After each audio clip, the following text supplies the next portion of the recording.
तो आ गए। तो यार पिछले कुछ दिनों में तुम लोगों ने हमारी इंडियन एजुकेशन सिस्टम वाली वीडियो को इतना प्यार और सपोर्ट दिया, जिसे देखने के बाद आज हम फिर दोबारा बात करने जा रहे हैं साइंस स्ट्रीम की।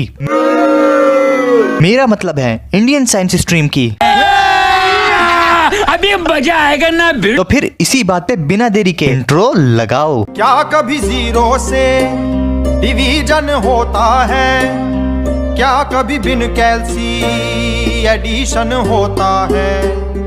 क्या कभी जीरो। अब भले ही तुमने अपनी पढ़ाई नर्सरी क्लास से शुरू करी थी और अब तुम पढ़ते पढ़ते 10th क्लास तक पहुंच चुके हो और तुम्हें लगता है कि 10th क्लास बहुत टफ है, और अगर तुम 10th क्लास की साइंस और मैथ को सॉल्व करके ये महसूस करते हो, कभी कभी लगता है कि अपन ही भगवान है, तो फिर एडवांस में कांग्रेचुलेशंस, क्योंकि 10th पास करते ही अब तुम्हारा सामना होगा इंडियन एजुकेशन सिस्टम की सबसे बहरंड स्ट्रीम से, साइंस स्ट्रीम।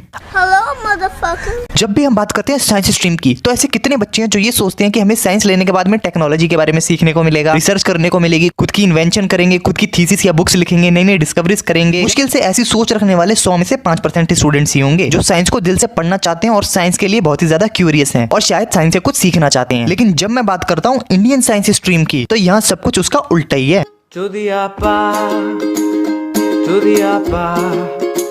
यहाँ पे साइंस लेने की बेसिक फाउंडेशन ये नहीं होती कि तुम्हें साइंस पसंद हो या तुम्हारा साइंस में इंटरेस्ट हो या तुम साइंस से कुछ सीखना चाहते हो ना, बल्कि यहाँ पे तुम्हारे साइंस लेने या तुम्हें साइंस दिलाने के पीछे की बेसिक फाउंडेशन ये होती है कि बेटा साइंस ले ले, क्योंकि साइंस में बहुत ज्यादा स्कोप है। जितने भी ब्रिलियंट और ब्राइट स्टूडेंट्स होते हैं वो सभी साइंस स्ट्रीम लेते हैं। कॉमर्स और आर्ट्स तो एवरेज स्टूडेंट लेते हैं, ब्राइट स्टूडेंट्स हमेशा साइंस प्रेफर करते हैं। और सबसे ज्यादा हाईली पैकेज वाली जॉब भी साइंस स्ट्रीम वालों को मिलती है। मतलब साइंस स्ट्रीम लेने के बाद तुम्हारे ठाट ही ठाट है। और अगर तुम्हें यकीन नहीं होता तो बगल वाले शर्मा जी के लौंडे को देख लो, यहाँ तक कि तेरे सारे भाई बहनों ने साइंस ली थी। तो क्या तू इतना डफर है कि तू साइंस नहीं ले सकता या साइंस नहीं पढ़ सकता? बस इसी बात से चढ़ा दिया जाता है तुम्हें चने के झाड़ पर, तुम भी एक्साइटेड हो जाते हो साइंस को लेकर, और बस उसके बाद तुम बिना सोचे समझे चारों तरफ देखते हो कि हाँ साइंस स्ट्रीम ही सब कुछ है, बाकी आर्ट्स और कॉमर्स जैसे तो कोई सब्जेक्ट होते ही नहीं है। और अब यहीं से शुरुआत होती है तुम्हारे मन में डिस्क्रिमिनेशन, भेदभाव की भावना। अब तुम सिर्फ अपने आप को और साइंस स्ट्रीम के स्टूडेंट्स को सबसे रेयर और सुपीरियर मानोगे, और बाकी जितने भी कॉमर्स और आर्ट्स के स्टूडेंट्स हैं वो सभी तुम्हें चूतिया लगेंगे, क्योंकि ये बात सोसाइटी ने और तुम्हारे घर वालों ने तुम्हारे दिमाग में अच्छे से ठूस दी है कि साइंस स्ट्रीम वाले ही स्मार्ट होते हैं, बाकी जितने भी स्टूडेंट्स होते हैं वो डफर और नालायक होते हैं। अब इसके कुछ दिनों बाद ही तुम्हारे दिमाग पर साइंस का भूत कुछ इस कदर सवार हो जाएगा कि तुम्हें 24 घंटे सुबह शाम सोते हगते नहाते धोते हर समय बस ख्यालों में साइंस ही साइंस नजर आएगी, और तुम सिर्फ अपने सपनों में एक ही चीज सोच रहे होगे, साइंस लेने के बाद समाज और रिश्तेदारों में मेरी क्या इज्जत होगी। सारे स्कूल की बंदियां और ट्यूशन की बंदियां भी अब मुझसे इंप्रेस हो जाएंगी कि मैंने साइंस ली है। यार दोस्तों में तो मेरा एक अलग ही टोरा होगा। साइंस लेने के बाद सबसे पहले उस शर्मा के लौंडे की गांड जलाऊंगा, और उसके बाद ख्याली पुलाव शुरू। साइंस लेते ही मैं माइक्रोसॉफ्ट कंपनी ज्वाइन करूंगा, जहां मैं अपनी मेहनत लगन और गांड घिस घिस के कुछ सालों बाद एप्पल का सीईओ बन जाऊंगा, जिसके बाद मैं गूगल को खरीद लूंगा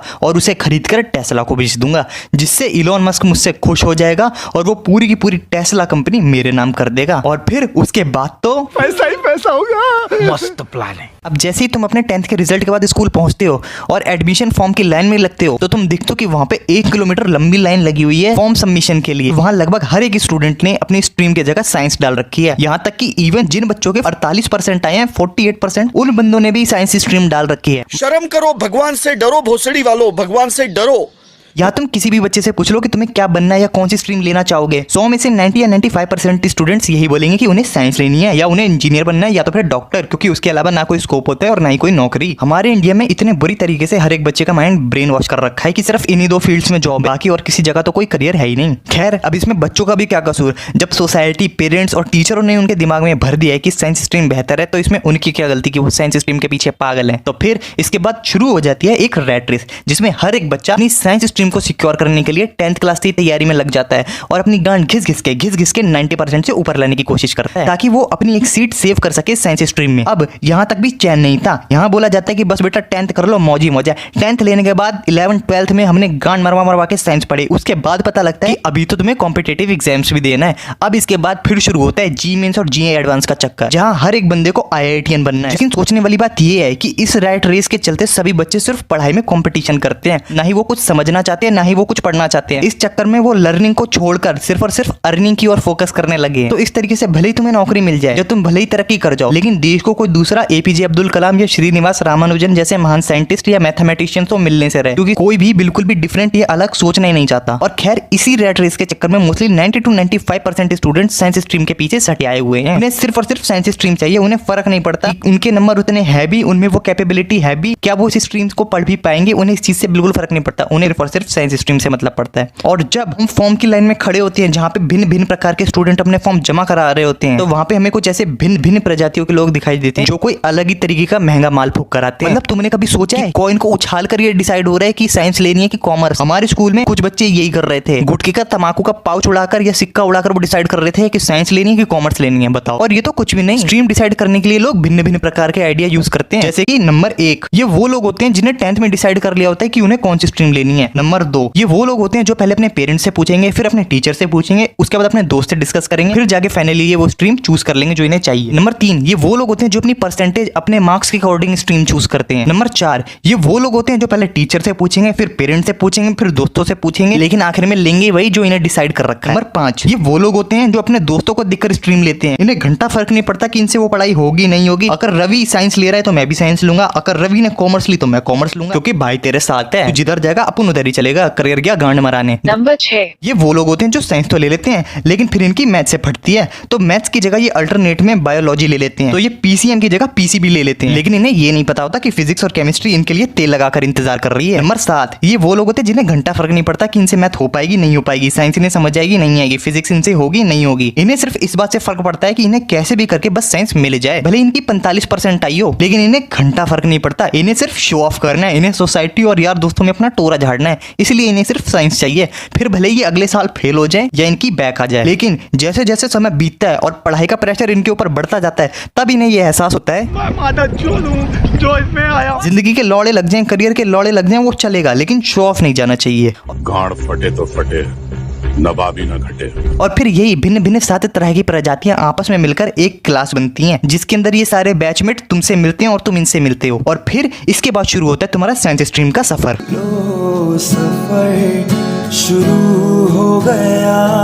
अब देखो यार, चाहे तुम एक स्मार्ट स्टूडेंट हो या तुम एक एवरेज स्टूडेंट हो या फिर एक बिलो एवरेज स्टूडेंट हो, लेकिन अगर तुम्हारे 10th में गलती से भी 80% से अबव आ गए ना, तो ये समझ लेना तुम्हारे सोचने से पहले तुम्हारे टीचर, पेरेंट्स, तुम्हारे माता पिता सब ने डिसाइड कर लिया कि लौंडा सिर्फ साइंस ही लेगा। उन्हें तुम्हारे डिसीजन से घंटा फर्क नहीं पड़ता कि तुमसे साइंस होगी या नहीं होगी, क्योंकि उनके दिमाग में और उन्होंने तुम्हारे दिमाग में ये बात अच्छे से बिठा रखी है कि साइंस इज इक्वल टू अच्छा करियर, अच्छी लाइफ, मतलब एक तरीके से जिंदगी मजे की होगी, है ना? अच्छी लंड मेरा। तुम्हें लगता है कि तुमने साइंस लिया है, लेकिन असल में जब तुम समय के साथ फिजिक्स, केमिस्ट्री और मैथ की इक्वेशनों को देखते हो ना, तो इस इक्वेशन को देखकर और इतने प्रेशर को देखकर तुम्हें ये रियलाइज होता है कि तुमने साइंस नहीं ली, साइंस ने तेल लगाकर तुम्हारी ली है। A few moments later. लेकिन उसके कुछ समय बाद ही स्टूडेंट्स के दिमाग में ये थॉट आने शुरू हो जाते हैं, शायद मैंने साइंस लेकर गलती कर दी, या फिर मेरे लिए साइंस नहीं बनी है। मैं सभी नहीं, लेकिन सिर्फ कुछ स्टूडेंट्स की बात कर रहा हूँ जिन्हें ऐसा महसूस होता है, क्योंकि साइंस स्ट्रीम ही इकलौती एक ऐसी स्ट्रीम है जिसमें इतना भयंकर लेवल का कंपटीशन होता है। मतलब क्लास, ट्यूशन, कोचिंग, हर जगह बच्चे को बस मार्क्स, ग्रेड, कंपटीशन, हर चीज में उसे सिर्फ और सिर्फ दौड़ की लगी रहती है। उसे अपने चारों तरफ सिर्फ और सिर्फ कंपटीशन ही नजर आता है, और इसी वजह से चारों ओर पढ़ाई का इतना टॉक्सिक माहौल बन जाता है कि सब एक दूसरे से, सारे यार दोस्त जितने भी तुम्हारे अपने करीबी हैं, सब एक दूसरे से कंपटीशन करने में लगे होते हैं, क्योंकि यहाँ पे हर किसी को एक दूसरे को प्रूफ करके दिखाना है कि मैं ये कर सकता हूँ, मेरे में इतना कैलिबर है, और वो अपनी दिन रात गांड घिस घिस कर साइंस की तैयारी करते हैं और पूरी अपनी जवानी साइंस में झोंक देते हैं। साइंस लेने के साथ ये कहानी यहाँ पे खत्म नहीं होती, इसके बाद शुरुआत होती है तुम्हारे सैक्रिफाइसेस की। यहाँ पे तुम्हें अपनी नींद सैक्रिफाइस करनी पड़ती है, हॉलीडे सैक्रिफाइस करने पड़ते हैं, एक्स्ट्रा आवर्स देने पड़ते हैं पढ़ाई के लिए, टारगेट सेट करना पड़ता है, गोल को अचीव करना पड़ता है। इतनी सारी मेहनत के बाद भी लोग बस यही बोलते हैं कि आखिर तुमने साइंस लेके उखाड़ा क्या। प्रेशर कुकर जैसे सट्टी बच जाए ना से। अब जिन लोगों को नहीं पता तो मैं बता देता हूँ। जब कोई स्टूडेंट साइंस स्ट्रीम लेता है तो उसको पहले ये डिसाइड करना होता है कि वो पीसीएम लेगा या पीसीबी लेगा। पीसीएम का मतलब होता है फिजिक्स, केमिस्ट्री, मैथ्स, और पीसीबी का मतलब होता है फिजिक्स, केमिस्ट्री और बायोलॉजी। अगर तुम्हें इंजीनियर बनना है तो तुम्हारे लिए पीसीएम है, और अगर तुम्हें डॉक्टर बनना है तो तुम्हारे लिए पीसीबी है। और सिर्फ इतना ही नहीं, पीसीएम और पीसीबी के अलावा भी एक और ऑप्शन होता है जिसे हम कहते हैं पीसीएमबी, यानी फिजिक्स, केमिस्ट्री, मैथ्स और बायोलॉजी। इन लोगों को मैं प्यार से लेजेंड्स कहता हूँ। यहाँ साला हमसे मैथ्स और बायोलॉजी अलग अलग नहीं पढ़ी जाती, ये बंदे दोनों को साथ में पढ़ते हैं। मतलब फिजिक्स, केमिस्ट्री, मैथ को पढ़ने में जान निकल जाते हैं, ये बंदे फिजिक्स, केमिस्ट्री, मैथ और साथ में बायोलॉजी भी पढ़ लेते हैं। इनको इंजीनियर और डॉक्टर दोनों ही बनना होता है। नहीं मतलब भैंचोद लाइफ से इतना कंफ्यूज आदमी कौन होता है? ये वही कंफ्यूज स्टूडेंट्स होते हैं जो पहले आईआईटी से बीटेक करते हैं, उसके बाद जब इन्हें इंजीनियरिंग या टेक्निकल फील्ड में स्कोप नहीं दिखाई देता तो ये मार्केटिंग और मैनेजमेंट में घुस जाते हैं, फिर ये आईआईएम से एमबीए कर लेते हैं। नहीं, जब तुम्हें साइंस और टेक्नोलॉजी से इतना ही प्यार था तो टेक्निकल फील्ड से मैनेजमेंट फील्ड में जाने का मतलब क्या है? और सिर्फ इतना ही नहीं, कई बार तो ये बंदे बीटेक, फिर बीटेक के बाद MBA, और जब MBA से सेटिस्फेक्शन नहीं मिलता तो ये UPSC की तैयारी में लग जाते हैं। फिर ये IAS की प्रिपरेशन करने लगते हैं। तुमने IIT करके साइंस भी पढ़ ली, तुमने IIM करके कॉमर्स और मैनेजमेंट भी पढ़ लिया, तुमने IAS की तैयारी करते हुए आर्ट्स भी पढ़ ली। नहीं, अपनी जिंदगी से इतना कंफ्यूज आदमी कौन होता है? या सिर्फ स्कोप और पैसा देखकर ही अपनी फील्ड चेंज करते रहोगे? पटक पटक के सर गिरा दे नॉलेज के दीवार रट्टा मार। क्योंकि तुमने साइंस ले ली तो ये बात कैसे ना कैसे करके तुम्हारे रिश्तेदार, परिवार, यार दोस्तों, चौकीदार और उस बगल वाले पान वाले को भी पता लग जाएगी कि इस लौंडे ने साइंस ली है। अब चूंकि तुमने अपनी नरम नरम गांड साइंस के हवाले कर ही दी है, यहीं से शुरू होता है सभी एक्सपेक्टेशंस और हाई एक्सपेक्टेशंस का खेल। उसके बाद सारे रिश्तेदार, सभी लोग तुमसे यही बोलेंगे कि बेटा सिर्फ साइंस लेने से क्या होता है, जी मेंस निकालो, IIT में जाओ, नीट निकालो, एम्स में जाओ। नहीं बहनचोद, कोई बच्चों से भी पूछ लो कि उनको क्या बनना है, उनका क्या मन है, उनको किस चीज में इंटरेस्ट है, आखिर वो किस चीज में करियर बनाना चाहते हैं। नहीं, पीयर प्रेशर, सोसाइटी, पेरेंट्स सब लगे पड़े हैं गांड में डंडा देने के लिए कि नहीं बेटा साइंस ले, इंजीनियर बन, डॉक्टर बन, IIT में जा, एम्स में जा। लेकिन बच्चे से मत पूछना कि फिर उसे क्या बनना है या क्या करना है। और यहीं से बच्चे के ऊपर school studies, coaching studies, competitive exam सबकी प्रिपरेशन करना, नोट्स बनाना, तैयारी करना, इतनी सारी चीजों के साथ में घर वाले, पेरेंट्स, रिलेटिव उनका ईगो भी जोड़ देते हैं कि बेटा अगर तू नहीं कर पाए तो तेरे माँ बाप की कितनी बेइज्जती होगी, अगर तूने IIT नहीं निकाला तो तू किसको क्या मुंह दिखाएगा। बस बेचारे बच्चों को ये रियलाइज करने में लग जाओ कि अगर तू नहीं कर पाया, असफल हो गया तो क्या कर लेगा तू जिंदगी में। कोई उनको सपोर्ट मत करो, सहारा मत बनो, बस उनके दिमाग में भसूड़ी फैलाते रहो। तो बस फिर क्या, बच्चा लग जाता है तैयारी में, दिन रात सुबह शाम 24 घंटे हगते मुत्ते नहाते धोते जी एडवांस क्रैक करने में लगे हैं, IIT में लगे हैं, नीट में लगे हैं, दिन के 12-12 14-14 घंटे पढ़ाई में जा रहे हैं। ऊपर से लोगों की एक्सपेक्टेशन सर के ऊपर रखी है, यहाँ पे पीयर प्रेशर बढ़ रहा है, अगल बगल में देख रहे हैं चारों तरफ कंपटीशन का माहौल है, हर तरफ टॉक्सिक सिचुएशन है। अपनी दिल की बात किसी से कहना चाहते हैं लेकिन कह भी नहीं पा रहे क्योंकि फैमिली से अलग होकर या तो कोटा में तैयारी कर रहे हैं या फिर किसी हॉस्टल या किसी कोचिंग सेंटर में अपनी फैमिली से अलग रहकर तैयारी कर रहे हैं। इतना बर्डन, इतना बोझ सर के ऊपर लेके चलता है एक बच्चा। चढ़ जाए जो बुखार कॉफी से तूता किस किस के फिर इन्हीं सारी चीजों से शुरुआत होती है प्रेशर की। अब चूंकि तुमने साइंस ले ली है और लोगों की इतनी सारी एक्सपेक्टेशन और भावनाएं हैं तुम्हारे ऊपर, तो तुम्हें कहीं ना कहीं बेचैनी या डर भी होता है कि अगर मैं फेल हो गया तो मेरा क्या होगा, किस मुंह से दुनिया को, सोसाइटी को अपना चेहरा दिखाऊंगा, या मैं कैसे लोगों का सामना करूंगा। फिर वो पढ़ाई को पढ़ाई ना मानकर बर्डन मानने लगता है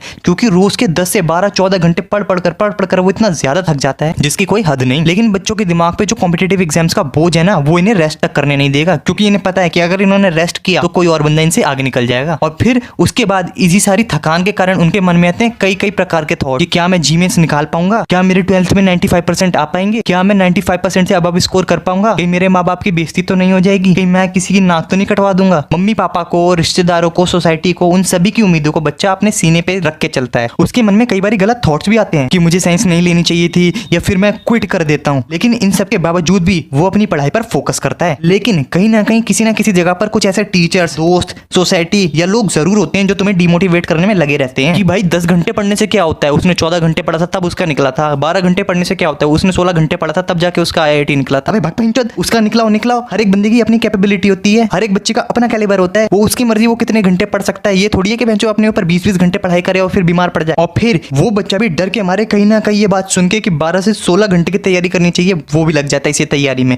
फिर वो ना ही ब्रेक लेता है और ना ही रेस्ट लेता है, जिससे असर होने लगता है उसके दिमाग पर, उसकी बॉडी पर। पटक पटक के सर गिरा दे नॉलेज के दीवार रट्टा मार रट्टा। अब हर जगह, हर फील्ड में तुम्हें कंपटीशन देखने को मिल ही जाएगा, चाहे वो स्टडी हो, जॉब हो, कॉम्पिटिटिव एग्जाम्स हो या कुछ भी हो। लेकिन किसी भी चीज की हद तब पार होती है जब तुम हर चीज में कंपटीशन ढूंढने लग जाते हो। मतलब अगर वो बंदा 8 घंटे पढ़ाई कर रहा है तो मैं 12 घंटे करूंगा, अगर वो बंदा 3 किताबें पढ़ रहा है तो मैं 6 किताबें पढ़ूंगा, अगर वो NCERT सॉल्व कर रहा है तो मैं NCERT भी सॉल्व करूंगा, नोट्स भी बनाऊंगा, सैंपल पेपर भी सॉल्व करूंगा। ये चीजें धीरे धीरे कर तुम्हें टॉक्सिक बनाती हैं। इसे सिर्फ और सिर्फ 24 घंटे कंपटीशन, मार्क्स, स्टडी, इन्हीं चीजों की पड़ी रहती है। सीखना समझना तो वो अब भूल ही चुका है। फिर तुम चीजों को समझ या पढ़ नहीं पाते, हर चीज में बस कंपैरिजन ही करते रहते हो, हर चीज को कंपटीशन के नजरिए से देखते हो, जिससे सिर्फ और सिर्फ बढ़ता है फ्रस्ट्रेशन, ऑब्सेशन और प्रेशर। और ये दिमाग है, प्रेशर कुकर नहीं, इतना जोर डालोगे दिमाग पे, दिमाग फट जाएगा। इसलिए रिलैक्स, चिल करो थोड़ा। रट्टा मार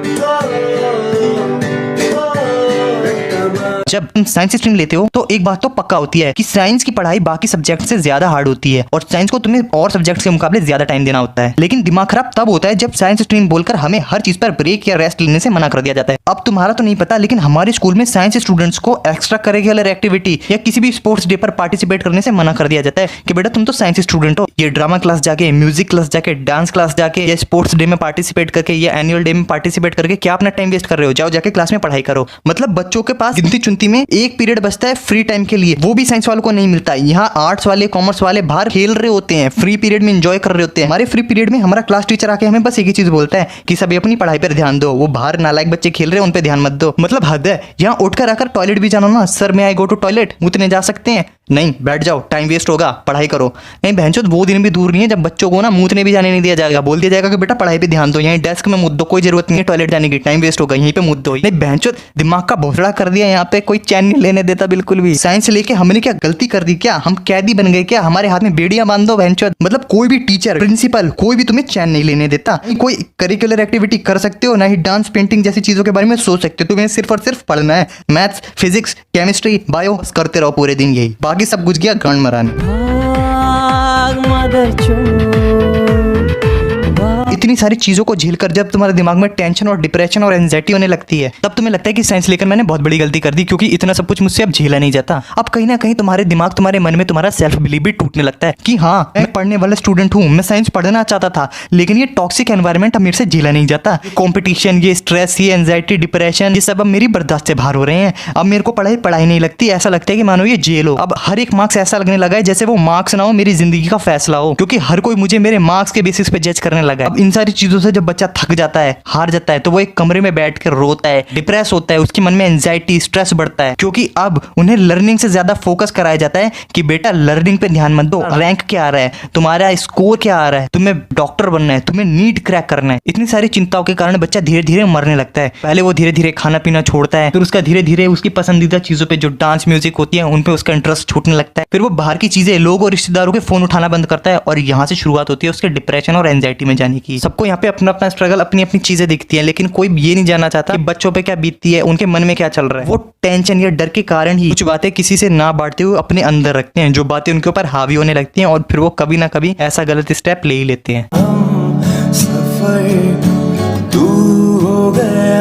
देखो यार, कई बारी हम पीयर प्रेशर या सक्सेस के चक्कर में इतने अंधे हो जाते हैं कि हमें फर्क नहीं पड़ता कि हम कर क्या रहे हैं, या हम जा कर रहे हैं, या हमें बनना क्या है, या हम बनना क्या चाहते हैं। हम सिर्फ ये देखते हैं कि भीड़ किस तरफ जा रही है, और उसी भीड़ का हम भीड़ चाल बन जाते हैं, और उसी लाइन में हम घुसने की कोशिश करते हैं। अगर सब पढ़ाई कर रहे हैं तो हम भी पढ़ाई करेंगे, सब IIT जा रहे हैं हम भी IIT जाएंगे, सब नीट दे रहे हैं हम नीट देंगे। लेकिन अपने आप से ये पूछना भूल जाते हैं कि हमारा सपना क्या है, हम बनना क्या चाहते हैं, हमारे दिल में क्या है। सोच के देखो कि तुम बनना क्या चाहते हो। एक बारी को ये सोच के देखो कि तुम्हें क्या अच्छा लगता है। आज के समय में हर उस चीज में जो तुम्हें पसंद है उसमें स्कोप बना सकते हो, उसमें करियर बना सकते हो, तुम पैसे कमा सकते हो, कोई दिक्कत की बात नहीं है। अपने आप से पूछो कि तुम्हें क्या करना है, क्या बनना है। क्योंकि जब तुम साइंस में एडमिशन ले लेते हो और तुम कहीं ना कहीं दुखी होते हो, तब तुम्हें अपने सपने की याद आती है कि काश मैं अपने उस सपने को पूरा कर रहा होता, काश मैं हिम्मत करके बोल देता तो मैं डांस की तैयारी कर रहा होता, काश मैं सिंगिंग में जाता, काश मैं एनिमेशन में जाता, काश मैं कार्टूनिस्ट बन सकता। कुछ भी जो तुम्हारा दिल हो, क्या पता तुम्हें क्रिकेटर बनना हो या एक आर्टिस्ट बनना हो, लेकिन तुम कहीं ना कहीं सोसाइटी और अपने घर वालों के डर के कारण वो चीज अपने अंदर ही छुपा लेते हो, जिसकी वजह से तुम्हारे सपने मर जाते हैं, और सिर्फ तुम्हारे मन में रह जाता है रिग्रेट, गिलानी, गिल्ट, जो तुम्हें आखिर में याद आता है कि काश मैं इस 9 to 5 की नौकरी में ना फंसकर वो करता जो मुझे करना था, काश मैंने उस समय हिम्मत कर ली होती। फिर तुम्हें अपने उस सपने की कीमत और वैल्यू की समझ आती है।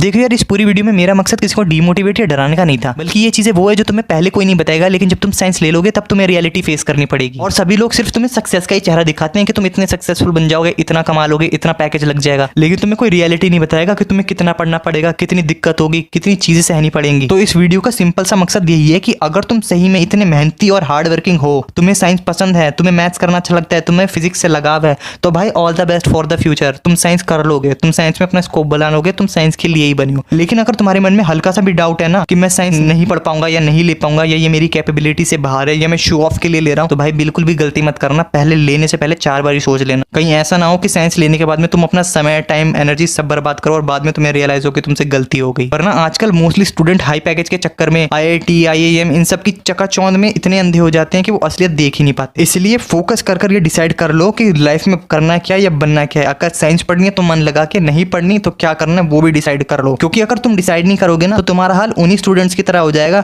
जो पहले इंजीनियरिंग करते हैं, फिर MBA करते हैं, फिर IAS की तैयारी करते हैं, फिर कॉम्पिटेटिव एग्जाम्स की तैयारी करते हैं, फिर जॉब फाइंड करते हैं, आखिर में मिलता कुछ भी नहीं है। क्योंकि उन बंदों ने सिर्फ और सिर्फ स्कोप और पैसा देखा, उन्होंने ये नहीं देखा कि उन्हें करना क्या है, उनका मन किस चीज में, इसलिए वो ना घर के रहे ना घाट के। ऐसा करने से जीवन में ग्रोथ नहीं मिलेगी, सिर्फ और सिर्फ कंफ्यूजन ही मिलेगा। तो आई होप मेरी बात तुम सभी के समझ में आ गई हो। बस आखिर में मैं यही कहना चाहूंगा कि जिस चीज को करने के लिए तुम्हें मोटिवेशन या कॉम्पिटिशन की जरूरत पड़े, वो चीज तुम्हारे लिए बनी ही नहीं है। तुम बस उसे जबरदस्ती धक्का दे दे देकर घसीट रहे हो और कुछ नहीं। क्योंकि किसी चीज को अंदर दिल से चाह के करने वाली चीज एक अलग होती है और मोटिवेशन या किसी चीज का सहारा या धक्का लगाकर उस चीज को घसीटना एक अलग चीज होती है। तो बस यार आज की वीडियो में सिर्फ इतना ही। और अगर तुम्हें ये वीडियो पसंद आई हो तो चैनल को सब्सक्राइब करो, वीडियो को लाइक करना और मुझे कमेंट में बताना ये वीडियो तुम्हें कैसी लगी। तब तक के लिए मैं मिलता हूँ एक और नई धांसू वीडियो के साथ।